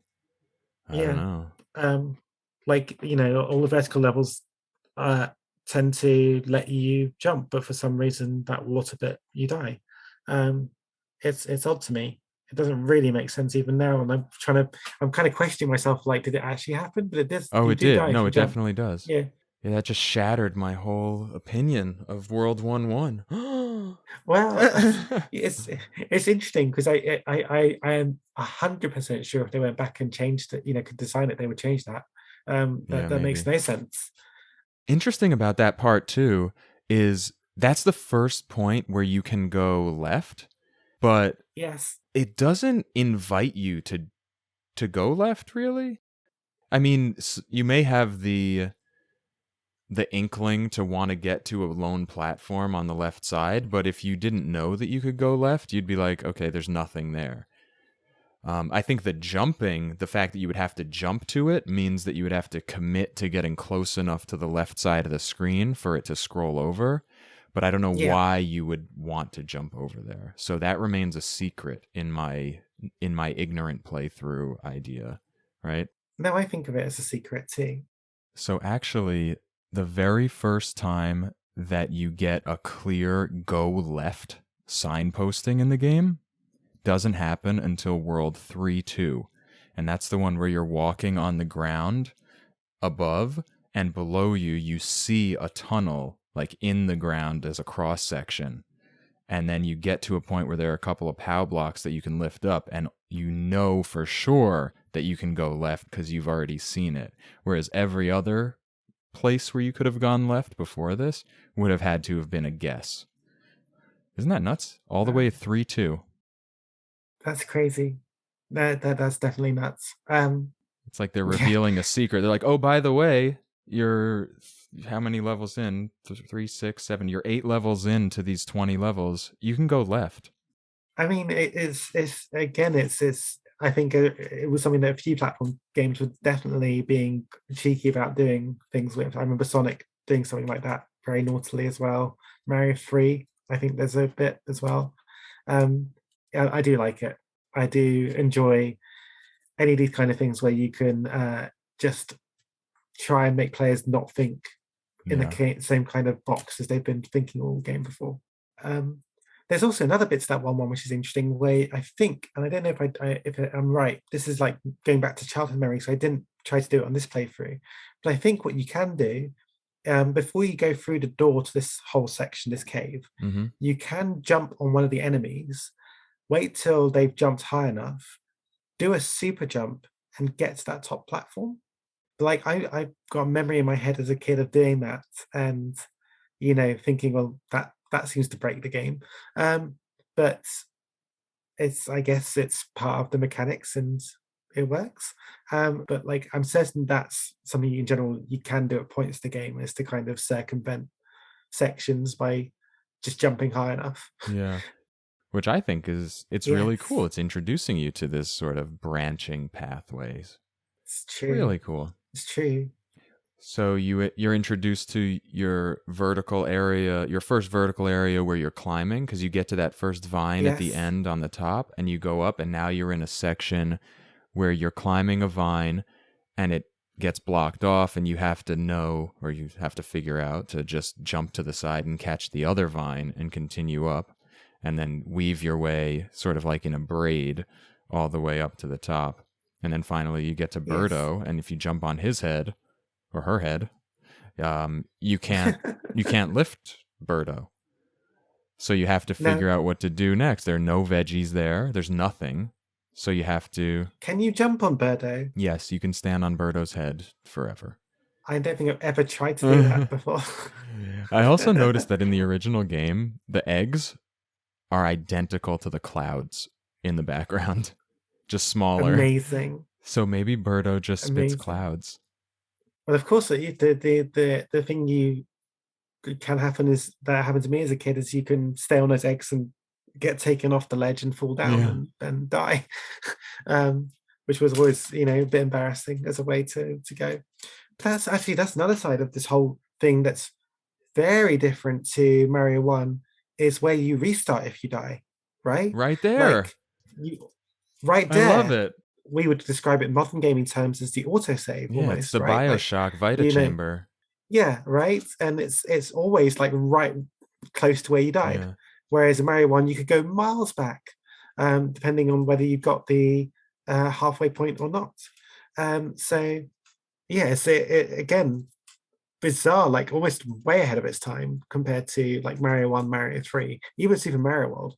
Um, like they all had these more archaic, sort of more challenging, like you had to be right at the beginning of the level or get to a halfway point. Mm-hmm. Mario 2 is like, no, carry on from Yeah, where you were, every door is a checkpoint. So like there were times when I was playing and I basically. was thinking when I was small, especially in World 6, the desert, oh my god, there's a door on this cliff. Let me go in there real quick. I don't care what happens, but now I know if I die, I don't have to do the first half of this level again because these levels are long. The levels are so long. Like we said that they do a lot of different things, but they go on forever. Super Mario Brothers 3, on the other hand, you can you finish a level in like 25 seconds in some cases. You could, you literally just sprint, you could sprint through from beginning to end really quickly in Super Mario Brothers 3. Yeah. Um, yeah, no, Super Mario 2 is definitely a good 2 minutes, 3 minutes if you are, trying to be quick still. You'd still take your time. And they feel, some of them feel really long. For some of them, like you're surprised at how you have not got to the end of that level Yeah. yet. It just keeps going. There's a new area. Now you're in a warehouse. Now you're underground. It's Yes. so cool. The warehouses as well were very odd. They felt very strange and not part of the same game. Like I always felt a bit like, why am I like, I don't know, it just it was strange. It always felt like a sort of mystical world Mm-hmm. on the outside, and then sometimes somewhere I was in like in a more kind of factory setting with bombs and boxes and things, but there were also masks, and it never quite felt 100% like it made sense. But I don't think I really questioned that too much as a Well, kid. I had no idea. Maybe you had no idea because the background in those areas is just black. You don't even know what it is. Yeah. So it isn't until All Stars has like a whole background, right? Yes. So Yes. it's only in That's what I'm All thinking of. Stars when you get there and you're like, oh wow, this is a fact. It's a factory. I Yeah, that's how it feels. It's crazy. It actually feels to me Yeah. like the original Teenage Mutant Ninja Turtles game at a lot of times, going through That's doors not a and bad coming comparison. out in different areas. It's a good game to compare it to. It's a good game to be company amongst. It's a very individual game. It's almost like it became so many different things, and yet it somehow works Mm-hmm. all together. And the other thing I guess I would say about it, I think it's a game that works better than it should. I think there are lots of things in it which would, to me, point to a kind of foolhardy, kind of over ambitious, overzealous design. But there is a charm about it that draws you through and makes you push through maybe these levels feeling a bit too long, or some of the mechanics feeling a bit weird or a bit over challenging or a bit over awing. Like it's just like this very sort of odd but kind of charming, mysterious design, it I kind of loved it. I love it for its weirdness and oddness. Um, I think that might be why it stands out. Mm-hmm. And it teaches you all along. Yeah, Like absolutely. there are more examples. Like they stick a cherry that's too high for you to reach by a jump Yes. directly above a pot. So if you try to do your super jump, oh, I just went down the pot Yes. because I'm standing on it and I just pressed down to do the super jump, but instead I went down the pot. Yeah. Or in 1-3 there's a section where there's 4 cherries all together. It's the very first part of the level. So you get the 4 cherries and then very soon after, but not right away, is a lone cherry, and when you get that one, the star shows up. And then a little bit later, there's a section of 5 turnips, Right. all in a row. And when you pick up the 5th one, it's a stopwatch. So it's kind of subtly saying, so here's the rules. 5 cherries is a star. 5 big veggies is a stopwatch. And it's just like so subtle, but it's telling you pretty much everything. And in the next area, like there's a chain, you go into a vertical area and there's a chain that goes up, and there's a shy guy who's walking, but the shy guy is walking on the bottom of the screen, and the feet are not on anything. It's on something that's off screen, and then it falls down. And then you're like, well, he was just walking on something. I can stand there. And once you come off of your platform, because you're no longer afraid to fall to your death, the screen scrolls down. It's so cool. Yeah. There's a lot of that stuff. It's something you see done again and again in the Mario series. That kind of like the enemies will be the way of showing you how things work. You will see Koopas like falling off screens and not coming back, and that's how you know that you don't jump into the gap. It's that kind of simple repeated thing where you can show how you're supposed to do things without forcing the player to do it. And that's a thing that Mario does often, many times. One of the big things I noticed was the placement of the potions in the ground and how they like to mix that up. So I think on the very first one, we go back to World 1, you go up that vine, and the potion is the first bit of tuft of grass next to the vine, right? You've got 4 of them on that top one, and it's the one that's next to the vine. So that's nice and fair to the player because you're going to pick up the one that's next to the vine. So you then can go into the world and you get 3 coins to pick up from the remaining tufts. And then a bit later in the game, there'll be like a platform with like, I don't know, 5 or 6 tufts on it. And you'll think, oh, it's going to be the first one again. And of course, it's the last one. So you pick up all the tufts. And you lose all your coins because, of course, the potion was the last one. And I think it's trying to make you learn the game, imprinting the landscape as a memory, and that is very much what the Mario titles did. You become an expert in the map because the map is constantly testing you by going against your expectations. Yeah, that's so true. And I think one way that you're learning the map is, I don't know if you did this on this play. I didn't really do this as a kid very much, but I discovered it or figured out how to systematically approach the game as I played it this time, because I didn't want to like go in with a guide saying, oh, the mushrooms are here, do this, do that. So there's a rule in the game where if you go into Subcon twice and pull coins, there won't be coins if you go in a third time. So you kind of choose, like, do I want to get coins or not? Because you can go into subspace, you can go into subspace using the potion as many times as you want, and there will always be coins so long as you don't pull any. So you could have gone in 5 times, and if you picked them up once, there will still be one more time that you have the opportunity to pull coins. So you can go in. Oh, and this is the other thing.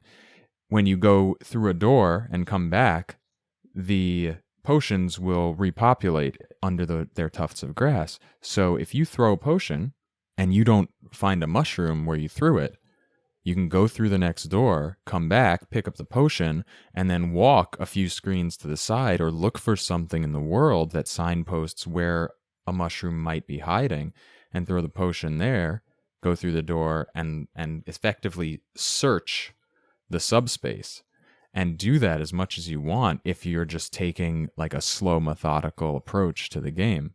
I had no idea about any of that. Like, that's like something that's not how I would ever approach the game. Yeah, that's not really a Mario style. I just finished playing Dark Souls 2 again. So I'm just in that sort of exploratory mindset, and I think it's so cool. Especially because Yeah, that's really interesting. as the game moves on, it introduces you to the concept that the mushrooms are going to be hidden. Because so in 1-2, you pick up a potion at one point, and if you were to drop it right where you are, the mushroom appears at the very corner of the screen and down, and it's like at the limit of where you'd be able to get it. And Right. then a few times later, you'll throw the potion and there will be no mushroom. Yes. So it I hate suggests to that. you they could be anywhere. And it does it incrementally. You know, the first one is literally you're standing next to it. Yes. Then the one that I was talking about, it's at the edge of the screen. Then it's off the screen. Well, there's a really evil one which I was just having in my playthrough recently, where you have the potion is on the top level of a cave, and there are chambers below with walls, right, that are blocked off, and there's one of those shooty pellety monsters, Mm-hmm. um, and you have to uh, ensure those walls are broken down using bombs before you then put the potion on the ground and get your door. Otherwise, you won't be able to get to the mushroom. Yeah. And Yeah. it's like there's one where you have to take it on a carpet across the whole like sea, the potion, and then you get to the other side, and there's like 4 or 5 tufts that you can get coins from. Um, that is very, very, very different to anything in Mario One. Like, there's not that level of, I don't know, like having to do all this work to get. There's, it's, in Mario One, it's much more to what that kind of Miyamoto thing was saying. That kind of athletic thing. You have to like, you know, do good jumps and things, and uh, or be very investigative. But this is like doing the things in the exact right way to ensure that you get the secrets, and Yeah. that is not how things work in Mario One to me anyway. Like I do like it. I have to admit, I it didn't quite work for me in either when I was a kid or playing now. Like I didn't have the patience to go exploring the world to find out where I should put the potion. Yeah. So I put the potion down and I'd be like, It's okay, not here. I've been trolled. There are no mushrooms here. Screw it. No, there's a mushroom in that level somewhere. You just threw it in the Yeah, wrong no, but I would spot. just tell myself, yeah, exactly. And I'd be like, well, that's that. I guess I've run in the wrong spot. Let's move on with my life. Yeah. Like it, whilst the game is hard and every heart is useful, it wasn't like a permanent upgrade or anything like that. So you don't feel like you've necessarily lost something that's super important. Gotcha. You're like, okay, I'll just do it with 2 blocks of health Two instead of, hearts. oh yeah, it's hearts in the All Stars version. In the original, Yes, it's little diamonds. it is. Yeah, he's like, Yes, okay, I'll do it with 2 this time instead of 3 or 4. I could see that. exactly. But it just really worked for me this time where it didn't, where I felt the same as you in the past. As a kid, I was like, I don't know what Yeah. the hell's going on. But now I was like, no, I gotta figure this out. And I did, and I was like, wow, this is amazing. I think that might be your Dark Souls like mentality coming into it. Yeah. Whereas, I think I have changed how I come back and play these games. I do kind of want to get through them quicker than I used to.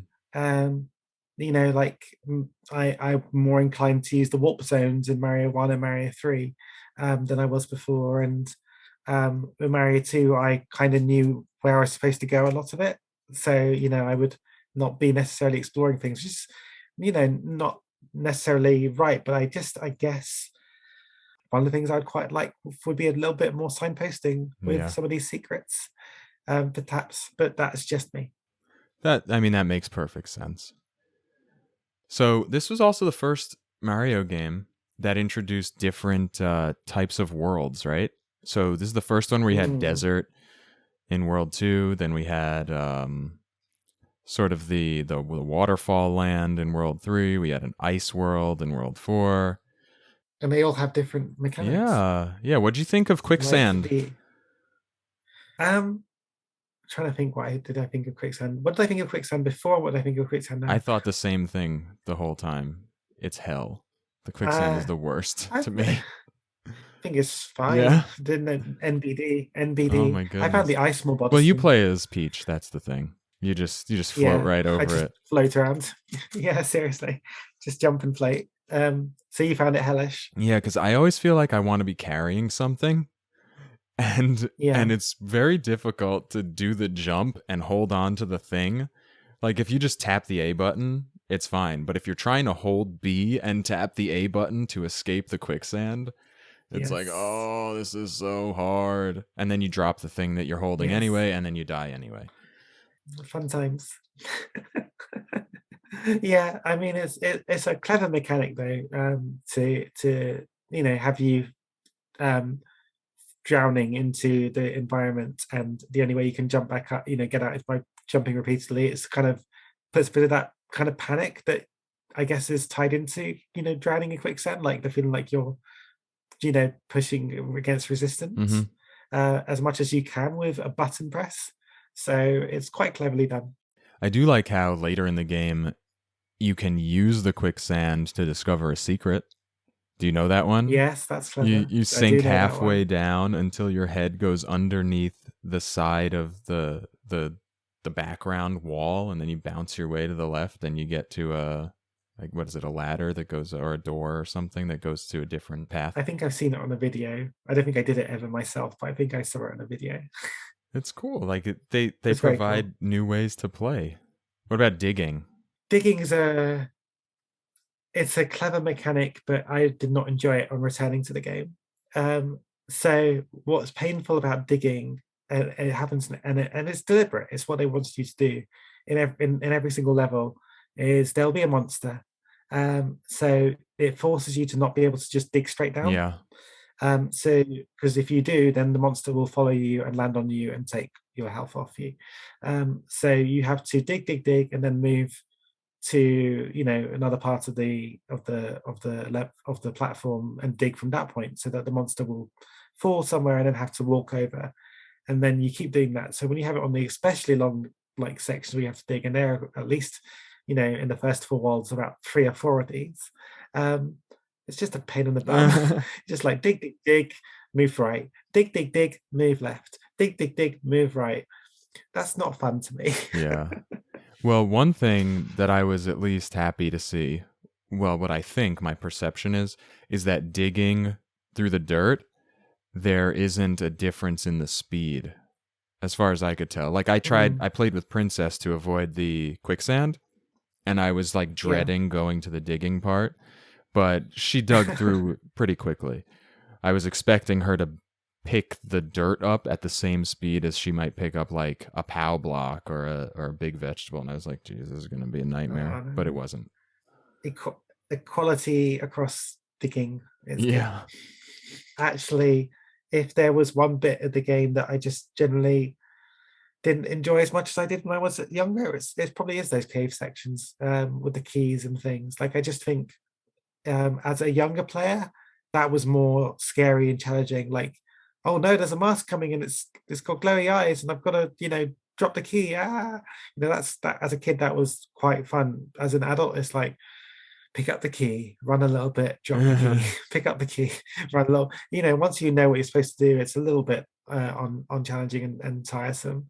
those Phantos when I was a kid, the masks that come off the wall when you pick up a key and chase Yeah, you with literally no inhibiting factors on the background. They just float anywhere they want, off screen, back on screen, and they yeah, look the way they look, were terrifying. That I was absolutely. just terrified of those as a kid. No, 100%. And it's the same way actually when I think of like Super Mario World and the ghosts, the boo, whatever you call them things. Yeah. Um, like I found them not scary, but like unsettling in when I played them as a kid, because like they were difficult to control, Yeah. and they felt like just unnerving. But as an adult, I wish to understand like the little tricks and tips to get past them. They're more annoying than they are um, unnerving. But that's the nature of a game designed for kids. Like those masks when I was a kid were terrifying because they move really quickly and they are completely unlike anything else in the game. So it definitely did work as a mechanic back in the day. Yeah. The next time that this showed up in the history of Mario, for me, as far as like what was reminiscent of the Phantos, was in Mario 3 in the desert when the sun The chases sun, the you. sun. Oh, That I hated that sun so much. I remember that there's that section where basically you are sprinting from the sun to get to the end. Terrifying. And it's terrifying. It really is. You're like, yeah, definitely. The sun immediately came to my mind as Oh well. Yeah. man. So I have a question for you. Yeah. What do you think of the bosses in Super Mario Brothers 2? So yeah, I was just about to mention them because previously all we had was Bowser or King Koopa, and all it was like an obstacle. You just had to run past or jump over. I guess you could also hit him with fireballs. In this one, you have like full on boss battles. And that's cool. Each one was a little bit different. It's like still like mostly the same, but they were interesting and cool, and they looked amazing. I thought they were great. I mean, you had Birdo, who was like your basic boss, who kind of changed a little bit as the game went on. And then your final bosses for each of the 7 worlds had like a thing about them, which was really cool. What about you? What? I'm torn. Oh, So playing it again, um, I'm kind of amazed that we had these boss fights in a game like Mario 2. yeah. So you look at like the bosses in Mario 3 and the bosses in Mario 1 and the Mm-hmm. bosses in Mario World, and they are really easy. Mm-hmm. Like really easy and really standard. Like it's actually a little bit disappointing how standard they are. The more I look at them, like especially Mario 3, right? And that like the Cooper kids, Yeah, the Koopa kids were basically all the same. basically all the same. And it was the first time where I felt like I was like playing a kids game a bit more, like just jump on their head 3 times, and the hardest bit was trying to catch the wand midair. Um, uh, Always, you had and to that, do it, right? yeah, exactly. And then you got these ones, and like I was doing I think it's one of the rats with sunglasses who Mouser. is Mouser, that's it, who's chucking bombs at you. And I was like, there's if you get that slightly wrong, if you are in a situation where um, you end up getting a bit too close to him, or you've not done a very good job of breaking down the wall to him at the beginning, and you kind of chucked yourself into a point where he's got lots of bombs out. It's really stressful. It's really stressful. It's really tricky. Like he'll just keep chucking bombs at you, and you're like, I can't pick any of them up. Like they're all just next to a bomb that's about to explode. Like this Yeah. is really tricky, and so you're trying to time it to so that you jump and will like catch a bomb midair, so Yeah. that you've got more time to chuck it at him. And then you have to be like, okay, do I chuck it now or do I chuck it like in a second later, so that the bomb will end up next to him by the time it goes off? There's a lot to think about, and it's not like it's super difficult, but it was stressful.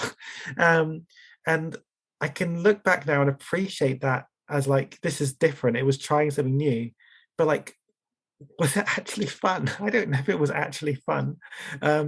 I felt very good about beating them, and I guess that's maybe always a good sign of a boss fight. But Yeah. I don't know. I don't know how I feel about them. Mixed is how I feel about them, I guess. Did you find yourself asking yourself, is this Mario? Like, because these are Definitely. proper boss battles, but they feel like maybe this is a Zelda battle.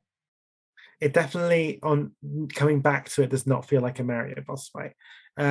It feels actually weirdly, it feels a lot like the more modern Mario boss fights. Like it feels closer to the 3D ones, which are a lot more about like being precise with what you're aiming, and kind of like think of the Mario 64 boss fights. Hmm.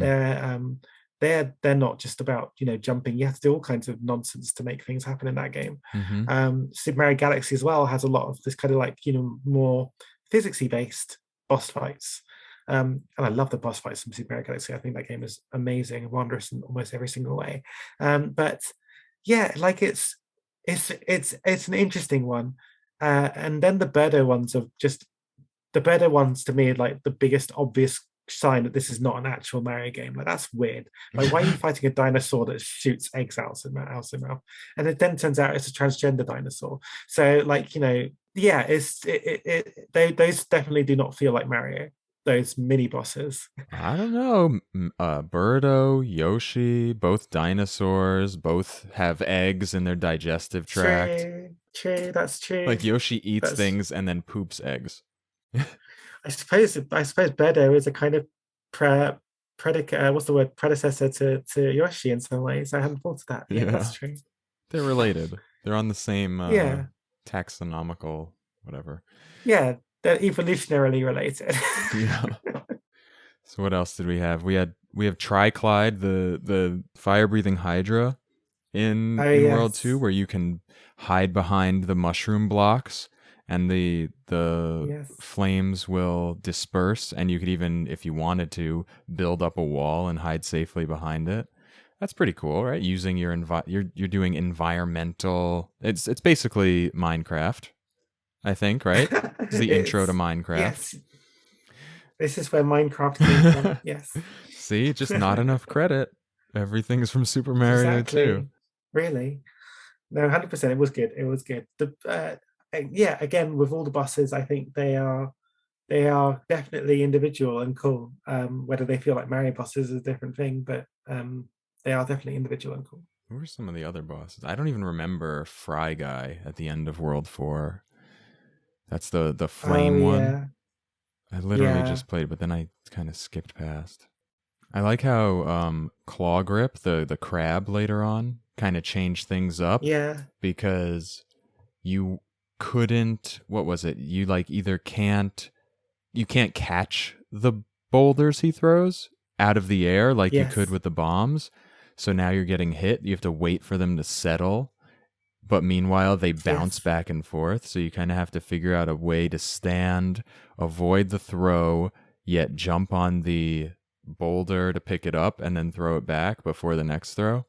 What did you think of Clogger? Just more of the same, like it's another yeah, boss. yeah, yeah. No, for me, the ones that just stick in it is the Mouser one. I think is the one that sticks in my brain the most for some reason. It's I guess just this is the first that to one. me. I think of yeah, like it's when you look back and think of the game, there are things that come to mind very readily, and that does for Mario too.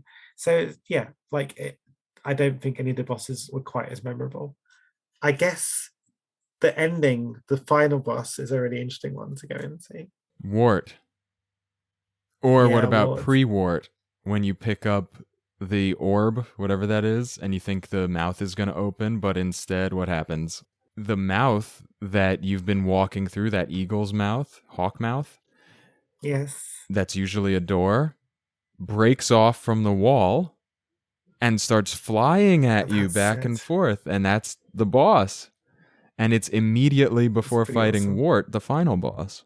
That's pretty cool. No, I had forgotten that. Yeah, the game surprises you. Yeah, that's very cool, actually. Really cool. Really, again, subverting Which the expectations. game actually does right before the Mouser boss too, the very first one at the end of 1-3, because it has the orb just sitting there in front of the hawk mouth, and you think, oh, I Yes. don't have to fight Birdo this time because that's the reward for Yes. defeating Birdo, and it opens the mouth and the level ends. This time you walk through and you get another boss, and it's Mouser, and it's like, oh, whoa, here's the big boss. There's another thing with all the bosses. Obviously, there's that you've got the main overland theme music, right? Yep. But then you've got the boss music, and there's one level in World Four where you get, you also one section, sorry, where you go in and you think, oh no, this is the boss bit, and there's the boss music, and you've still got miles to go until you get to the boss. Like you've got a whole section to get to, and then Yeah. there's no boss. That is the boss section. Is the fact that you had to actually traverse through this whole thing. There's no Birdo at the end of it. Yeah, There's it's just just the an orb. environmental boss. And it's like a Yeah, gauntlet basically. exactly, and that's so cool. It's so again, like you said, subverting Keeps you expectation. guessing. Keeps you guessing. So Wart, tell me about Wart. So Wart is funny. I don't even remember fighting Wart as a child. But when I jumped into it this time, I found that I couldn't recall, or I didn't know, how to hurt him. Oh wow. Um I was like, I don't know, how do I do damage to this guy? Like I'm hitting him with these vegetables, and he lives in a room Yes. with a machine that spits vegetables out. And you catch Yes. them, and Yes, yes. you have to catch them in midair and then throw them at him while he's blowing bubbles at you, and the bubbles will hurt you. But if you hit him, it does nothing unless his mouth is open at the time that you hit him, Yes. and it's only open when he's blowing the bubbles, so it's like threading the needle.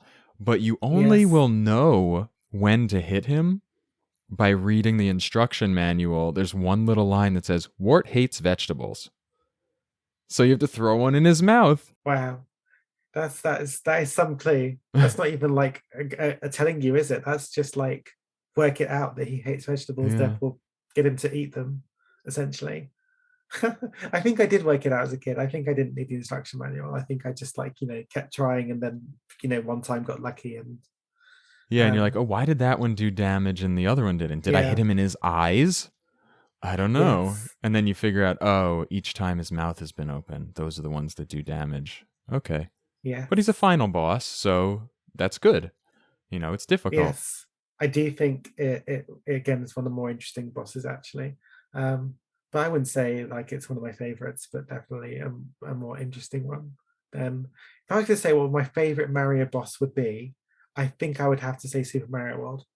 Bowser in his like Floaty copter. little floaty copter thing is just brilliant. In his Mode 7 tech demo. Seriously, like him coming towards you in the screen and like that was awesome. And like the music is great. The differences that happen, like the flames dropping from thing, it's not particularly like super massively challenging thing, but it feels epic. So yeah, I think that would probably be my favorite Mario boss. Yeah. All right. Well, I think we're pretty exhaustive here. We may have missed like a couple things here and there, but so that's Super Mario Brothers 2, and I think we came away with for me anyway, a clearer understanding of the greatness of this game that I didn't quite have as a kid, but it sounds like you maybe just reconfirmed the greatness that you thought it was as a kid. I think so. I think it was always special to me. Maybe I respect it more now than I did as a kid. As a kid, I just thought it was amazing fun, and now I'm like, this was really brave. Absolutely. When you think about the story and what it did and what it achieved, like, we could have gone 10, 20 years without knowing that story about Doki Doki Panic, and I don't think people would have really clocked onto it. So I think that's to Nintendo's testament and to Howard Phillips's, good judgment. And I think probably the best thing you could say about Mario 2 is it really shows why Nintendo have been such a successful force in our industry for all kinds of reasons. And thank goodness that things happened the way they did and went that they are the way they are, right? Absolutely. Very cool. Well done, Nintendo. All right, so just to wrap up, is there anywhere that we should have our listeners find you? Do you want to be found? I guess usually at this point I would be like, well, you can listen to me on the Game Critics or the Big Red Potion podcast, and I write on Joystiq. But like now it's like, oh, you can follow me on Twitter, I guess. You could buy Yu-Gi-Oh products. Please buy Yu-Gi-Oh. Seriously, like we've got so much cool Yu-Gi-Oh stuff. Master Duel is awesome. But anyway, in terms of me, in terms of my personalness, I am on Twitter and I post a lot of nonsense there. I'm not quite as into my games discourse as I used to be 5 or 6 years ago, but I still play games a lot and I still enjoy talking about them. I do post a lot of selfies and I apologize in advance for that, but if that's something that doesn't sound too horrible to you, then you can find me at Shoibox on Twitter, which is SHOIBOX. Awesome. I want to thank you once more for coming to join me for my first episode here. I'm hoping to have this blossom into a almost forever show. And I'd love to have you back again numerous times on that journey. I'd love to. It's just, to me, it's an excuse to talk with you again. It's been far too long and I really enjoyed it. So thank you. And that's going to do it for the first episode of Smashing Bricks, a retro gaming podcast. I want to thank you for listening for 2 hours for this premiere episode. I intend to shorten these a little bit going forward, and I invite your feedback on the length or anything else, either via a voice note through Anchor or messages on Instagram or Twitter. Now I have to let you know what our next game is going to be for next episode, so you can play along if you choose to, and send in any messages or voice notes about the upcoming game, or obviously about this game that we just finished. And we'll see if we can get those played or read on the next episode. So the next episode is going to be about Ninja Gaiden for the Nintendo Entertainment System. So that's what we'll be playing. I don't think we're going to delve into Ninja Gaiden 2 and 3 just to keep things a little bit more truncated, but it's going to be a great show, and I hope to have you there listening. Until then, as always, have fun.